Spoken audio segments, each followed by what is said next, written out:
Yo, yo, yo, what's good?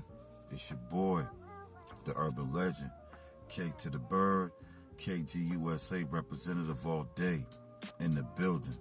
And today, we're going to be talking about some more facts, not fiction. And the artist we're going to be focusing on today is E.S.G, a Houston, Texas legend, a legend from the South. You know, it's an honor for me to do this one right here today, man. Facts, not fiction. E.S.G.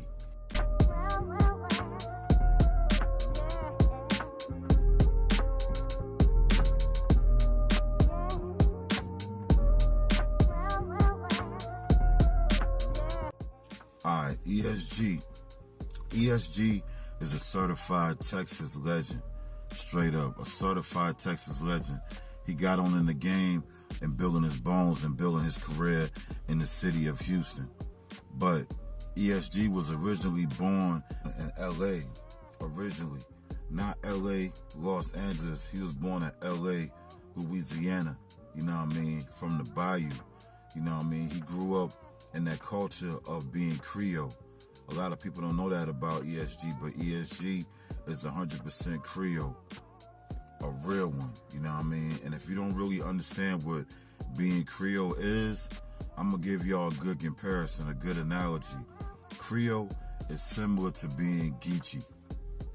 It's similar to when people say he's Geechee or whatever, being from the Geechee land. Creole is similar to that, you know what I mean? People that are Creole got their own culture, they got their own, you know, way of talking, their own dialect, and they got their own independence, you know, usually working off their own land or working off their own food that they're preparing, their own recipes, and building themselves up independently. So when E.S.G. went to college, he moved to Houston, you know what I mean? When he was fresh out of high school, he went to U.F.H. for a little while, you know what I mean? I don't think he made it through there with a diploma or whatever, but I think he went up there on a basketball scholarship or something like that, you know what I mean? For balling. Either basketball or football, don't quote me on that. But anyway, he went to U.F.H.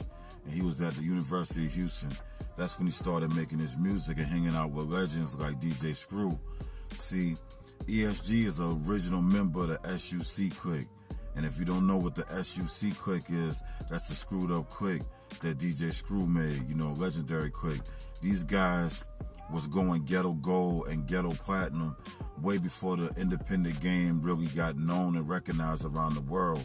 They were known for selling hundreds of thousands, even sometimes millions of records independently, pushing them out themselves in their market. And the reason being, you know, Texas is a real big state. It's a huge state. And if you can capitalize on that huge state and that huge market and make a name for yourself, it can bring dollars and generate wealth for everybody that's participating in that situation. So E.S.G., he was hanging out with legends, you know what I mean? He was very close with DJ Screw. And DJ Screw is a certified legend. If you don't know, do your research. But DJ Screw is the one that started off with slowing the records down, you know what I mean, making the records slow down and putting the chop to it. And that's why they named it Chopped and Screwed. Chop is when, you know, you flip that record and make the word come back like 2-3 times, and you know what screwed is when the shit is all the way slowed down. So DJ Screw and E.S.G. was building their relationship, man, you know what I mean? At the time, DJ Screw was living in Mo City, you know what I mean, Missouri City, you know, that shit real close to Houston, and everybody in Texas, they understand what Mo City is. But for everybody that don't know, Missouri City is really close to Texas. It's less than an hour away. So it's pretty much another part of Houston. Pretty much, that's the way the city feel about it. That's the way the state feel about it, you know what I mean? It's another part in Houston. Because in Houston, man, the south side is that far apart from the north side, about the same distance. So if you're going to say the north side is Houston, you definitely got to include most cities being a part of Houston too. So anyway, man, they was building their relationship and networking and making mixtapes. You know, it was E.S.G., it was Fat Pat, and it was Mo. You know what I mean? Big Mo, you know what I mean? The Bar Baby. And if you ain't know about Fat Pat, Big Mo, the Bar Baby, you need to look those things up and get on that music.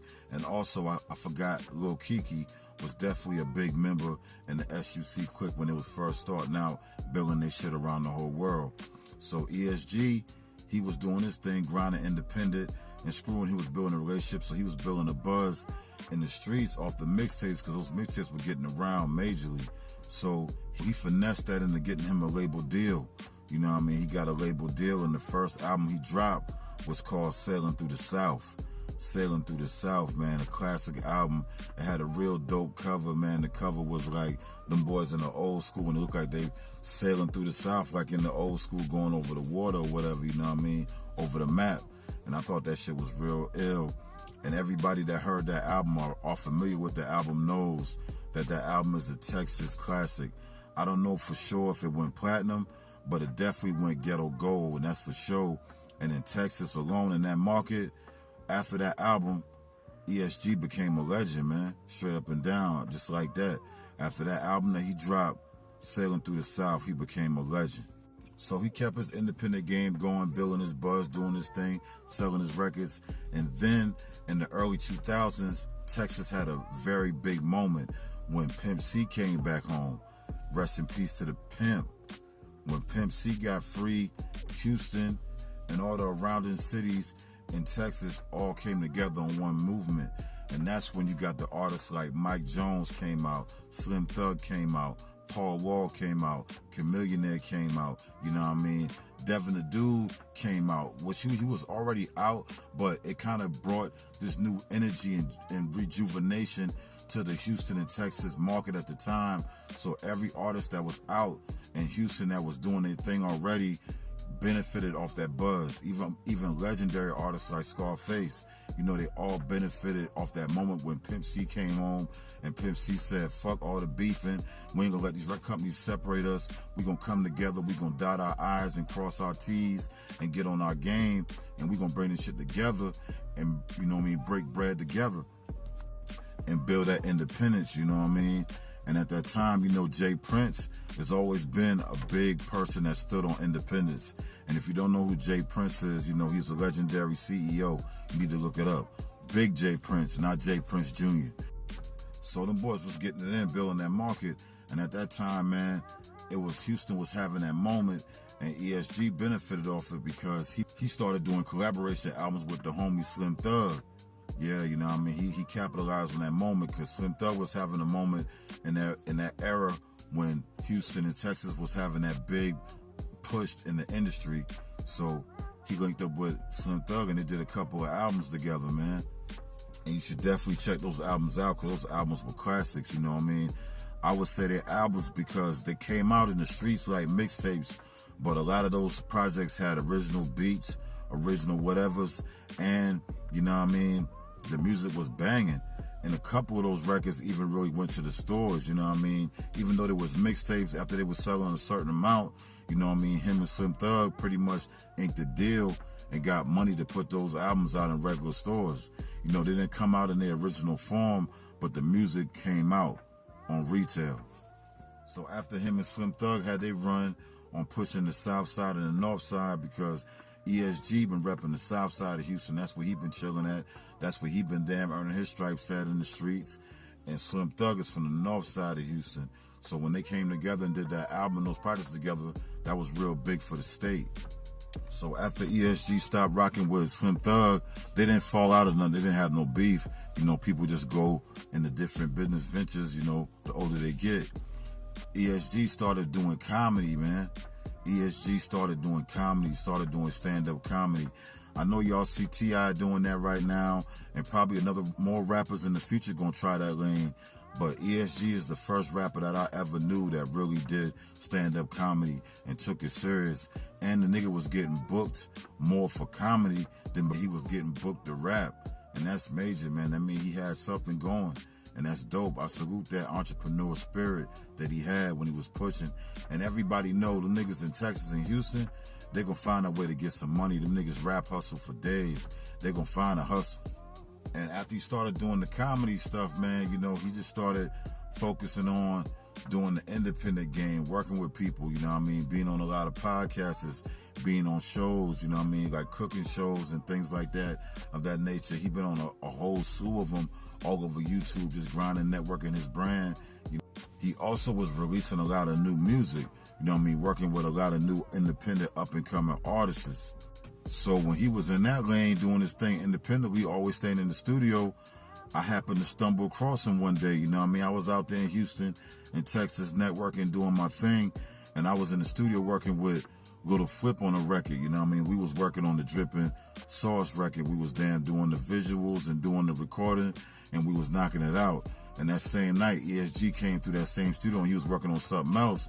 So I saw him in the room, and I was like, yo, what's good, man? You a legend, bro. I want to get some music in with you. And he was like, let me see what you rocking with.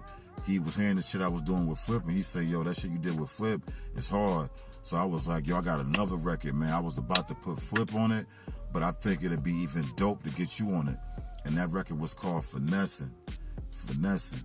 Finessing, finessing, finessing. You know what I mean? I was in a bag on that record, you know what I mean?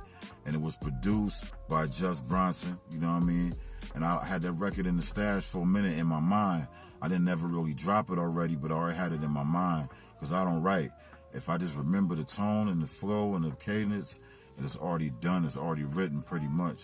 So I had the Finessing record, let him listen to it. He came in with his dude, Big Baby, and they was loving it, bro. So yeah, man, he brought his crew in the studio, man. It was the big homie, Big Baby, you know what I mean? I ain't gonna say his real name, but y'all know him. And then another person he had on his team as an artist. They was really fucking with the record, man. As soon as I played it, they was vibing with it. You know what I mean? They was singing the chorus already, and I was like, man, you should drop something on this shit. And if y'all don't know, man, E.S.G is legendary for freestyling. When he used to be on those SUC mixtapes, those screwed up mixtapes back in the day, he would do a lot of freestyling, you know what I mean? A lot of raw shit off the mic. No damn taking time to prepare the rhyme or no writing pen to paper. He would just come off the head with the spirit of what he feeling at that time. And I told him, man, yo, you liking the record, man? Let's go do this shit right now. Like, just go on that shit, go in the booth and just freestyle. Just give me some real shit. He did like 2 or 3 takes, maybe 4. And on the 4th one, the shit was perfect and it laid right. And we went with it, man. The shit came out real good. So as soon as we got done doing the record, I was like, man, you know, the studio in the back, they got the green screen shit. You know, I can call my dudes up here to film it and we can do a video real quick. I got to give a shout out to the big dogs that came through that day and helped with the video. My dudes, the Twin Network, the Twins out there in Houston, man. I hit them boys line and told them, yo, we need to go to the studio. Y'all need to bring the camera. They got the green screen room. We can knock this shit out. And y'all boys can handle all the background Google effect shit after we already done. But let's go get this shit done while we all here. Because the studio that we was at is called a compound. They got 4 studios in this one building separate. And they got a whole photo studio in this building. And then they got a digital green screen room in this building as well. So we got to it right then that same night, man. The Twins pulled up. Me and E.S.G got our angles right, you know what I mean? Went over the song a couple times and it was fresh. I just recorded my part. He just recorded his part. It was fresh, but we kept on listening to it, back playing it, and we was like, yo, we got it. And we just laid that shit down, man. And that shit came out as a classic, bro. And that track is called Finessing, featuring the big homie from Houston, Texas, E.S.G, and it's on all platforms. We got a video out for it and everything. And after that, man, me and E.S.G pretty much built a good relationship after that, you know what I mean? We would chop it up, talk to him anytime I'm in town. And we did another record together with my dude from Colorado, Black Static Blue Flame, and that record was called Kill Gang. And E.S.G just came through and dropped the hook on that record, and that shit came out good too, man. But E.S.G, in my book, always been a certified legend, so it's always a personal thing in my mind to get a record done with him, you know what I mean? Especially because I'm always tapping into the Houston and Texas market, so I always want the people that really put in a lot of work in the state. Not this new school way of putting in work where you just doing internet shit, but niggas that really was out there going hand in hand, out the trunk with the CDs, you know, walking around, shaking hands and kissing babies like the mayor. And he's one of those artists that built his whole career doing it that way. So it was an honor to get him on the record. An honor. And that's all for today, man. I just brought y'all some facts, not fiction, about the big homie, the legendary Texas artist, E.S.G. If you don't know about him, do your research and get on game. I'm going to see y'all on the next one. Peace and love.